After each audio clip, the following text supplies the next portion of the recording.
Teachers in the National Education Union won't now strike in the autumn term after accepting a 6.5% pay rise from September. The NEU is the second of the four unions to vote to end industrial action. George Buchanan's a teacher at Cheney School in Oxford and an NEU rep. He's relieved the strike action is over for now. Teachers don't like to go on strike.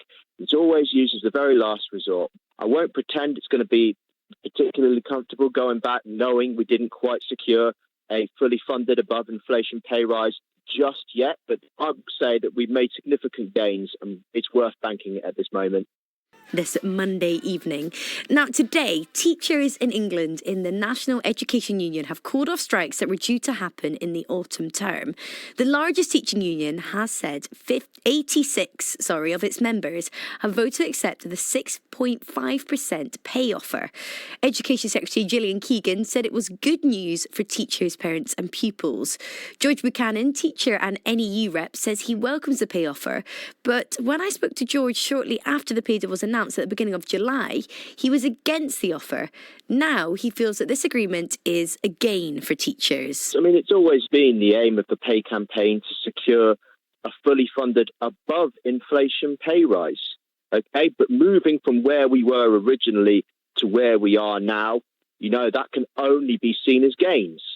Significant gains have been made. I call significant gains a victory of sorts. So how does George feel about heading back to the classroom in autumn after all the strikes we've seen this year? Teachers don't like to go on strike.